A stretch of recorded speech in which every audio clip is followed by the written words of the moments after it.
कि ऐसे लोग आज सत्ता में बैठे हैं जिनको यही पता नहीं है कि हमको करना क्या है और हमारी लाइन ऑफ लेंथ क्या है।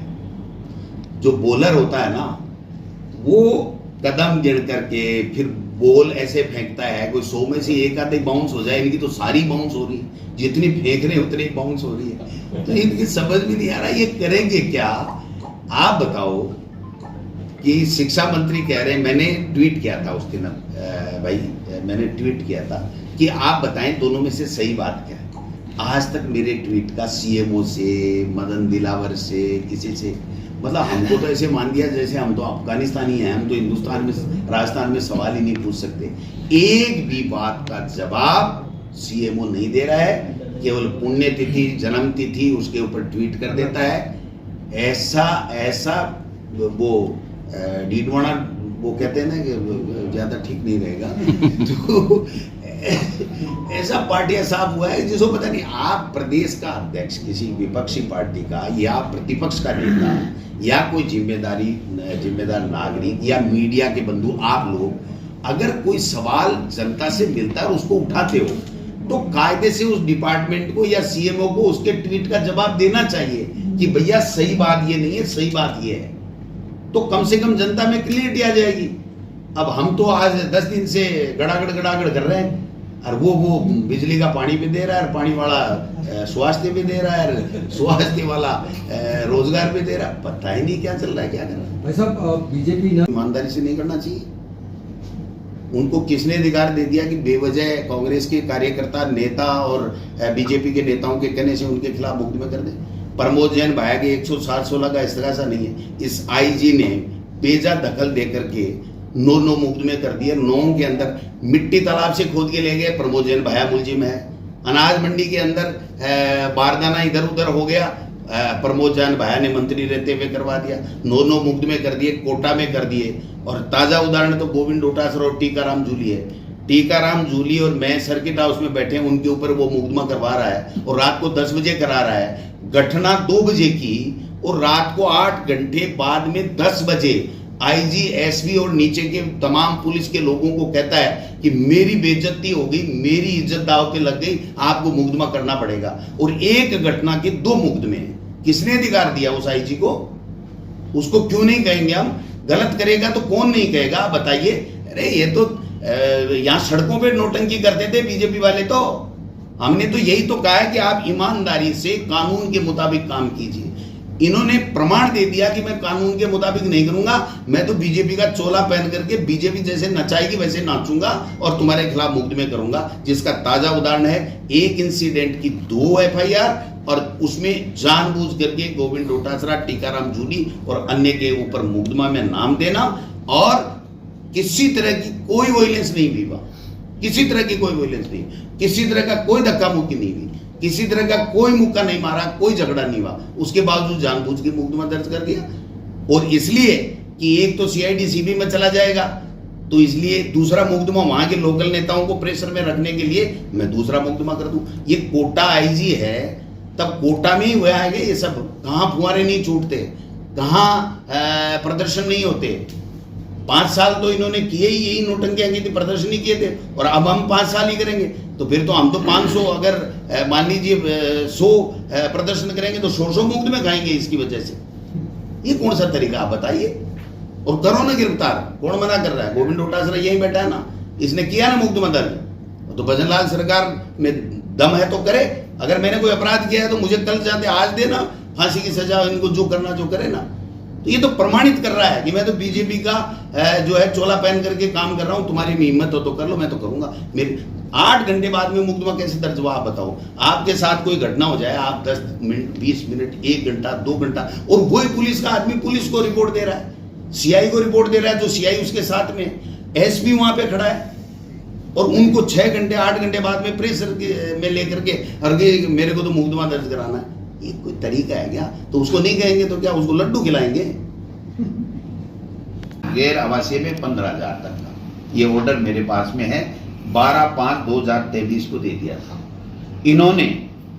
कल ही निकाला है, शायद कल ही ऑर्डर निकाला है कि हमारे 25,000 को आवासीय को 10,000 कर दिया, गैर आवासीय 15,000 को 4,000 कर दिया, और 5,000 जो अन्य स्थानीय जो नगर पालिकाएं हैं वहां पर जो हमने 15,000 तक का उनको अधिकार दे रखा था उसको 5,000 वर्ग मीटर कर दिया, और जहां 5,000 हमने गैर आवासीय दे रखा उसको 2,500 कर दिया। तो अधिकार सीज कर करके यहाँ गड़बड़ घोटाला करना चाहते हैं। बेचारा गरीब आदमी वहां कोई छोटा मोटा अपनी लैंड कन्वर्ट करा करके कोई धंधा कर लेता तो इनके मंत्रियों के संतरियों के इनके चक्कर काटता फिरेगा। और एक दुर्भाग्य और है कि 7 महीने में राजस्थान के लोगों को यह पता ही नहीं चल रहा है कि चल किसकी रही है। बीजेपी आप रोजगार दे ही नहीं सकते, लेकिन बेरोजगारी भत्ते का प्रावधान है कानून में, और 50 करोड़ रुपए आज भी बकाया पड़े हैं। मुख्यमंत्री जी वो क्यों नहीं जारी कर रहे हो? आप किसान के हित की बात कर रहे हो, किसान सम्मान निधि आप 12,000 की बात कर रहे हैं, 6,000 केंद्र की सरकार और 6,000 रुपए आपको 2,000 आपको देना था, आप 1 रुपया नहीं दे रहे हो। 6,000 आपको देना था, 2,000 की बात कर रहे हो, लेकिन दे 1 रुपया भी नहीं रहे हो। ये आप किसान सम्मान निधि की बात कर रहे हो। गेहूं के ऊपर आपको 300 रुपये बोनस देना था, आप 150 रुपये देकर के इतनी कर रहे हो। आप ही की घोषणा है, हमारी घोषणा नहीं है। विवेकानंद स्कूलों की जिनकी आप कह रहे हो कि हम प्री प्राइमरी चालू कर रहे हैं, ये पूरा का पूरा पैसा जिस समय वसुंधरा जी की सरकार थी तब ये केंद्र सरकार ने निर्देश दिए थे।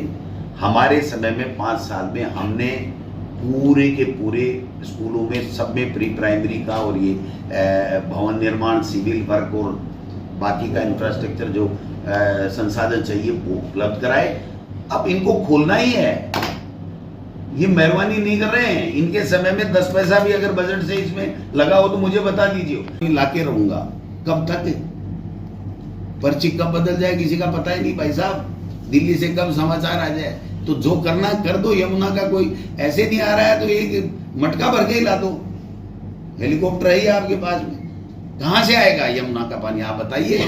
मैं गारंटी के साथ कहता हूं, मैं विधानसभा में भी बता दूंगा, कुंभाराम लिफ्ट परियोजना का फेज 2 का जो वित्तीय स्वीकृति जारी हो गए, फाइनेंशियल सारे एडजस्टमेंट हो गए, पैसा केंद्र ने, बैंकों ने, सबने दे दिया था, उसको आगे बढ़ाइए। अगर शेखावाटी को पानी पिलाना है तो ये थोते भाषण देना बंद कीजिए। यमुना का पानी से कभी किसी की प्यास नहीं बुझेगी, न किसी की सिंचाई होगी, न कभी वो जिंदगी में आएगा।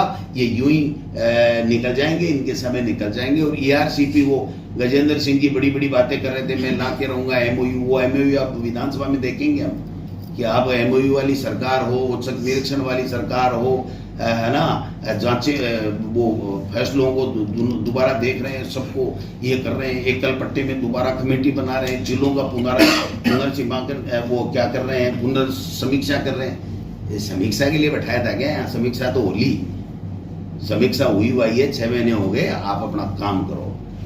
अगर काम नहीं करोगे तो जनता गांव में नहीं जाने देगी, लोगों को, इनके जनप्रतिनिधियों को जाने नहीं देगी। ये बड़े अंदर ही अंदर बीजेपी के लोग भी बहुत आक्रोशित है कि ये हमारा फील्ड में जाना दूभर हो गया है। तो इसलिए हम सब लोग एक ही डिमांड करते हैं, राजस्थान की विधानसभा में हम सब लोग इनकी बोलती बंद करेंगे, क्योंकि इन्होंने कुछ किया नहीं है। इनका झूठ को उजागर करेंगे। कानून व्यवस्था नाम की चीज नहीं है। गरीबों के मकान तोड़ रहे हैं, घर तोड़ रहे हैं। अरे मुख्यमंत्री जी, आप अपने इलाके में किस किस से कितना कितना वादा, क्या क्या वादा किया था, जिसकी वजह से हजारों जो गरीब है उनके आप आशियाना उजाड़ रहे हो। आप अतिक्रमण हटाइए, हमें किसी अतिक्रमण से कोई प्रेम नहीं है, जहां भी आपको लगे। लेकिन अगर वो 10-10, 20-20, 30-30 साल से लोग गरीब बसा हुआ है, उसको 2 वक्त का खाना नहीं मिल रहा है, वो बेचारा रात को अपनी जान बचा के रहता है, तो उसकी व्यवस्था तो कीजिए आप। आपने ले लिया बुलडोजर, उत्तर प्रदेश से मंगा लिए JCB बुलडोजर और यहाँ चलाने चालू कर दिया। ये कौन सा तरीका है? इसलिए इसमें भी मुझे तो कोई साजिश लगती है, कोई न कोई इनका कमिटमेंट लगता है कि कुछ लोगों को फायदा देने के लिए गरीबों को आप बिना कोई इनकी रहने की व्यवस्था किए, बिना कोई इनको समय दिए इनको उजाड़ दो, तो उनका जो तथाकथित जो लोग हैं उनका फायदा हो जाए।